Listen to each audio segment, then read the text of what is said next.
Welcome back to the deep dive. I'm so glad you could join us. It's great to be here. Okay, so for this one, I want you to mentally dim the lights. Imagine it's late at night. Maybe there's a bit of a wind howling outside. You've got just one lamp on, casting those long shadows. Right. And you're about to open this manuscript that just completely challenges everything you think you know about, well, the floor you're standing on. That's the vibe we're going for tonight. It's definitely a change of pace from, the daily news cycle or what's new in tech.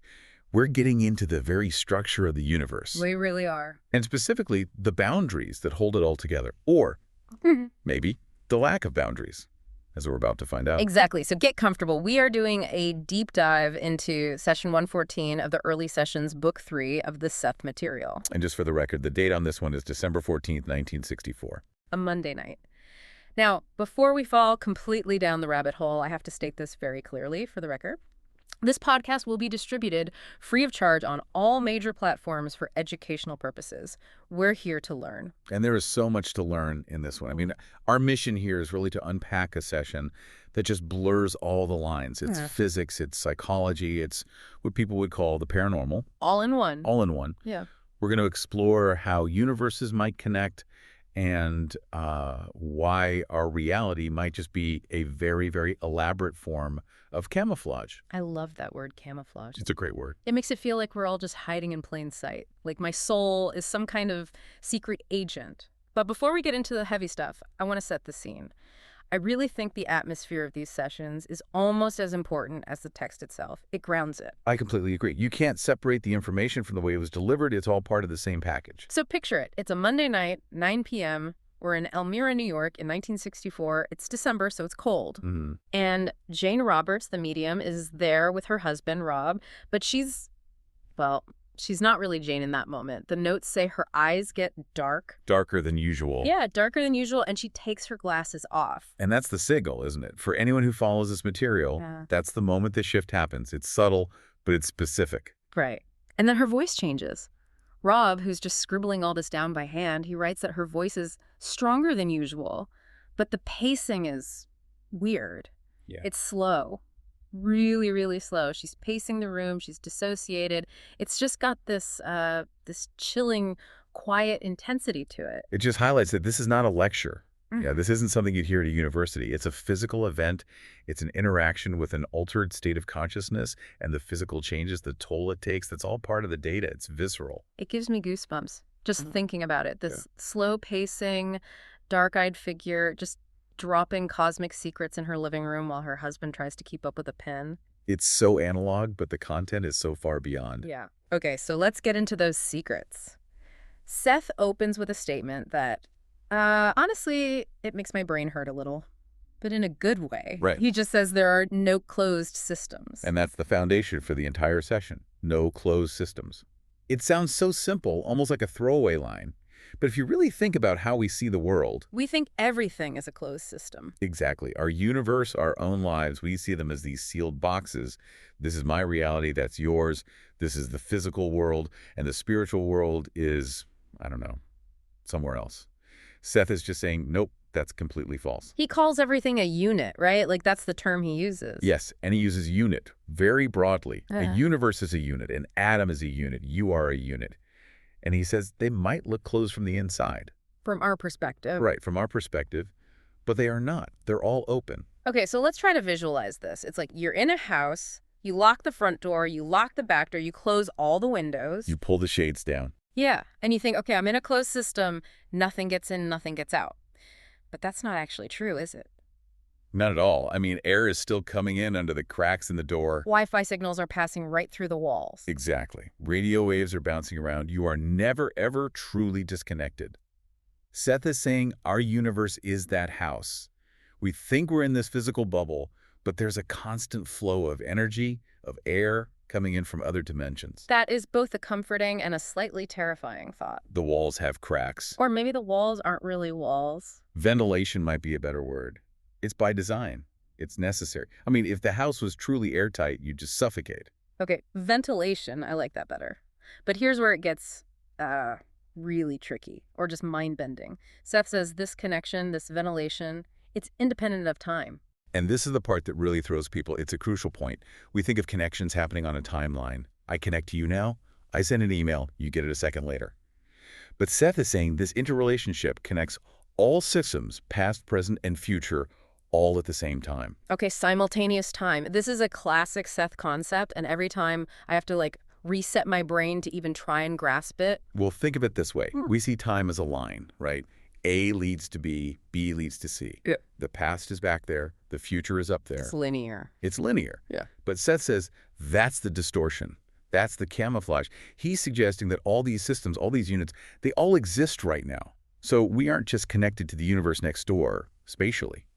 We're connected to the systems of the past and the systems of the future right now. So in this cosmic web, my great-great-grandfather is, in terms of energy, just as present as the person sitting next to me. In terms of energy exchange, yes. The barriers we perceive, time and space, those are the camouflage. They're the furniture in the house, not the walls of the house itself. The energy that makes up your great-grandfather is still active. It's still part of the whole system. And that leads directly to his point about cause and effect. I mean, we build our entire civilization on cause and effect. I drop a glass, it breaks. A causes B. Right. But Seth, let me just quote this directly because it's so blunt. He says, this interrelationship is not in terms of cause and effect, as this law is a distortive misinterpretation of actuality. That is a radical, radical statement. He's taking a sledgehammer to basic Newtonian physics right there. A distortive misinterpretation. It sounds like he's scolding us for being too simple. Well, from his perspective, if time is simultaneous, if everything is happening at once, then the concept of A causes B just falls apart. Because it needs a sequence. It requires a sequence. First A, then B. But if A and B are happening together, they aren't cause and effect. They're just, as he calls them, simultaneous actions. So it's less like a line of dominoes falling one after another and more like a painting. Oh, that's a great analogy. Where all the colors are on the canvas at the same time. They're all interacting, but you can't say that one brushstroke caused the other in a linear way. That is a beautiful way to put it, yes. And it implies a much, much more complex reality. It just blows the doors off our ideas of free will and destiny.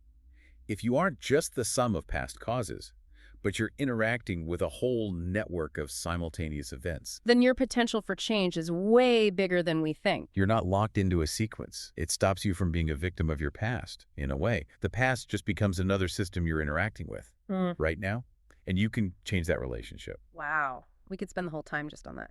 But I have to move on to my favorite part of the session, the particle. Ah, yes, the soldier. The soldier. This is where it all gets so vivid. Seth stops being purely abstract and he gives us a mechanism. He paints this picture of a particle that acts as a boundary. Right. And it's not just some abstract dot. He gives it a personality.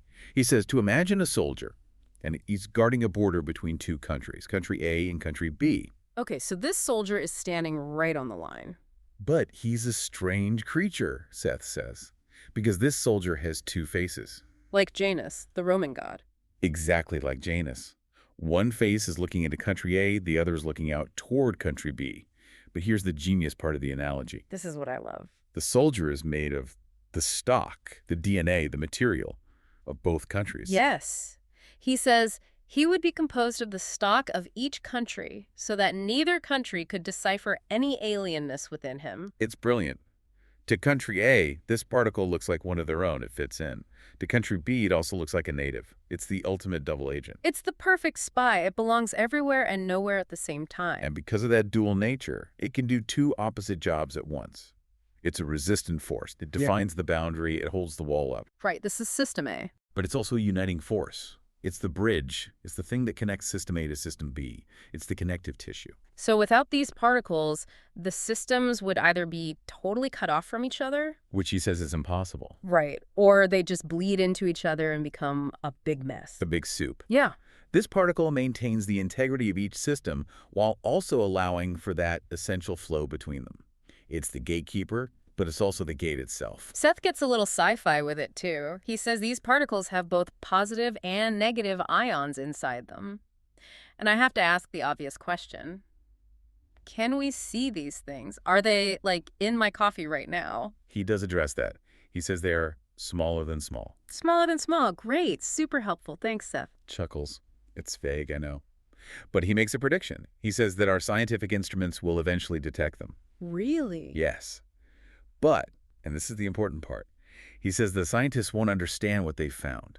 They'll see an anomaly, a particle, but they won't realize they're looking at a gateway. They'll see the soldier, but they won't notice he has a second face looking into another dimension. Exactly. They'll measure its effects in our system, and they'll just assume it originated here. They'll miss that it's actually a transformer pulling energy in from somewhere else. A transformer. That's the other key job this particle has, right? It's not just a guard, it's an active worker. It's an active energy transducer, yes. Seth's point is that energy from, say, System A might be completely incompatible with System B. It's like trying to plug a U.S. hairdryer into an outlet in the U.K. Perfect analogy. You'll blow a fuse. Or the hairdryer. Exactly. You need an adapter, a converter. And that's what these particles do. They take the reality energy from another system, they change its frequency or its structure, and then they pass it into our system in a form that our system can actually use. So they make it digestible for us. They adapt it to fit our specific camouflage.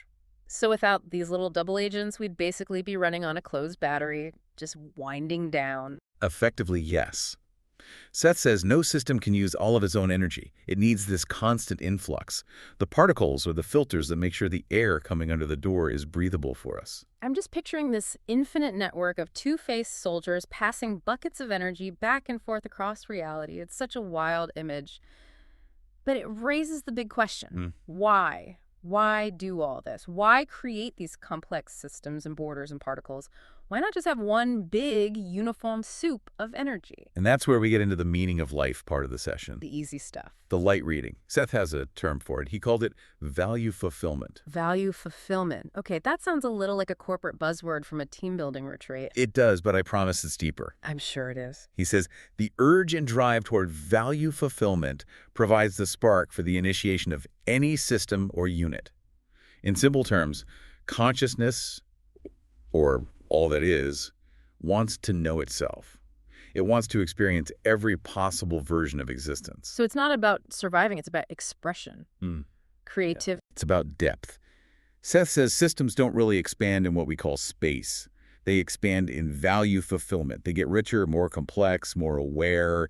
It's all about the quality and depth of experience. And this is where camouflage comes back in. Yes. The physical world we see, the chair you're sitting on, the tree outside, our own bodies, he describes all of this as a camouflage framework, a creative construct. It's like a costume party. That's a great way to think about it. I mean, if you go to a party and everyone is just wearing a white sheet with eye holes cut out, that is a boring party. A very boring party. You're leaving by 10 p.m. But if you show up and there are pirates and astronauts and historical figures and, I don't know, two-faced soldiers. You have a vibrant event. Right. And Seth seems to be saying that a successful system is one that has a huge diversity of these camouflage patterns. He says it directly. The most advantageous system is that system which has great diversity of camouflage patterns. The more forms energy can take, the more inventive it can be. Inventiveness. I love that.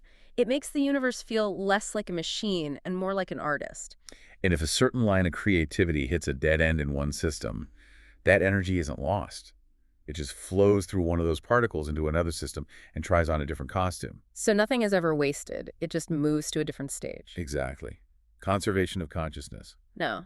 Speaking of moving between stages, Yeah. we have to talk about dreams. Seth brings this right back home. It's not just abstract physics. It's something we all do every night. He calls dreams connectives. Which fits perfectly with the particle analogy. It really does. Think about it. The particle has two faces, one looking in, one looking out. Well, our own consciousness has two faces. There's the waking self, looking out at the physical camouflage. And then there's the dreaming self. And where's the dreaming self looking? Into the other systems. Into the other country. Seth is saying that dreams are our personal gateways. We are the soldiers on the boundary when we sleep. So we're literally in two places at once. Constantly. He calls the dream universe and our physical universe both actualities. They sustain each other. We are pulling energy and information from the dream world to fuel our physical life and vice versa. We are the transformers. That completely changes the meaning of, I had a weird dream last night. You weren't just processing your day, you were on a diplomatic mission to System B. Chuckles. Yeah. You were doing energy work across the border, bringing back the fresh air for the house. Okay, I want to shift gears a little bit here. We've talked about the concepts, which are just, They're huge. But we need to talk about the physical reality of this specific session because things in the room got weird. They really did. This is where the theory becomes an experience. This is the vibe check. So Rob notes that Jane was speaking unbelievably slowly. Painfully slow. But when they take a break and she snaps out of it, Jane is shocked. She says she thought she was speaking really, really fast. Which is a classic time distortion. It's proof of the very concept Seth was just discussing. Jane was operating in a state where her perception of time was completely different. To her, the info was a fire hose. To Rob, in the physical room, it was a slow drip. Right. He writes that she would pace the entire length of the living room between single words. Can you imagine seeing that? Long pause, barnacles, long pause. It's so creepy. It's like a slow-motion glitch in the Matrix. But inside her own head, she thinks she's sprinting. It just shows you the friction, the difficulty of being that transformer, of downstepping that high-frequency energy into slow physical speech. The distortion becomes visible. And it wasn't just happening to Jane. Rob started feeling it too, physically. The enlarged hand. Yes, the enlarged hand. Tell us about this because it's so specific. So Rod is sitting there writing all this down, and he starts to feel his right hand, his writing hand, getting bigger. Not like visually. He didn't look down and see a giant hand. No, it was the sensation. He described it as feeling enlarged and thick. He said when he made a fist, his fingers felt thicker, pressing against a thicker palm, like there was restricted movement. Are we sure it wasn't just, a hand cramp from writing so much? He specifically makes a note that he was careful not to confuse it with that. And here's the key part. The sensation lasted for 15 minutes after the session was over. Oh, okay. And Seth actually comments on it. He suggests that this physical feeling is Rob psychically sensing his presence. It's a non-physical event manifesting as a physical distortion of body image. It's like the energy in the room was so dense, it was actually changing his perception of his own body. That's another bleed through from another system. And it gets even more intense. The notes include an entry from 2 days later, December 16th. Rob has what sounds like a full-blown out-of-body experience, or a partial one at least. The psychological time entry, I was trying to picture this as I read it. He's just lying on the bed. Yeah, he's trying the mental exercise, trying to visit a friend. And suddenly, his legs are just gone. Not gone, but suspended. He feels his lower legs, from the knee down, are just hanging off the bed, dangling in space. But he knows, physically, they are flat on the mattress. That would be so disorienting. And then his arm. He feels his left arm is several inches higher than his right, but again, he knows they're both touching the bed. So his internal body map, his astral body, or whatever you want to call it, it detached. It shifted from his physical body. He was experiencing the boundary shift firsthand. He was feeling two systems simultaneously. He was the soldier with two faces. One face felt the bed, the other face felt the void. It's like the universe was giving him a practical demonstration of the lesson from 2 nights before. The energy of that session was still working on him, loosening his own camouflage. It makes you wonder how often little things like that happen to us. A sudden dizzy spell, a weird feeling of being light or heavy, and we just write it off. Oh, I just stood up too fast. Right. But maybe we're just brushing up against the boundary of another system. I think Seth would say that's exactly what's happening. We're trained to ignore the glitches in the program. He's telling us to pay attention to them. So to bring this all together, we've got porous universes, double agent particles, simultaneous time, and spooky physical phenomena. Chuckles. Well, that's a pretty good summary. It's a lot. If we have to distill this, what are the big aha moments for you? First, that we're not in a box. Reality is porous. There are no closed systems. We're constantly interacting with other places and times. Second? The mechanism, the particle, that boundaries are also gateways. The thing that defines us is also the thing that connects us. And it all works through transformation. Exactly. And third, value fulfillment. The whole point of this complex, beautiful mess is experience. To create, to explore, to become. And finally, that our own bodies and our own dreams are the proof. We are the instruments that can detect all of this if we just learn how to tune in. Perfectly said. We don't need a particle accelerator to find that soldier. We just need to pay attention. This has been, it's been a trip. And I know we've only just scratched the surface. We really have. This is one session out of thousands of pages. So if you want to go deeper, and I really, really encourage you to, you have to go to the source material. Yes. We absolutely have to credit the Seth Material and the publisher, New Awareness Network. They've done an incredible job preserving and sharing this work. Please, we strongly encourage you to study the Seth Material books directly. Go visit the New Awareness Network website and bookstore at sethcenter.com/the early sessions. Buy the books. Read the full sessions. What we talked about tonight is maybe 5% of the depth that's in there. It's a study that will reward you for the rest of your life. It really will. So before we let you go back to your own closed system, which of course we now know isn't closed at all, We want to leave you with one final thought to mull over. go for it. I want you to think about that soldier on the border again. Seth calls these particles gateways.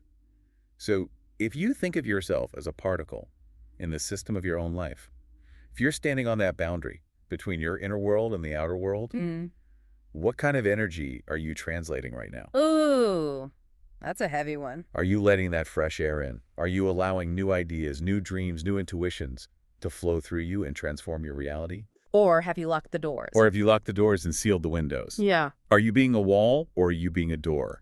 The universe is knocking. It's up to you to be the transformer. On that note, I think I'm going to go check if my hand feels enlarged. Thank you so much for listening to The Deep Dive. Stay curious, stay open, and we'll catch you in the next reality. Good night, everyone. Good night.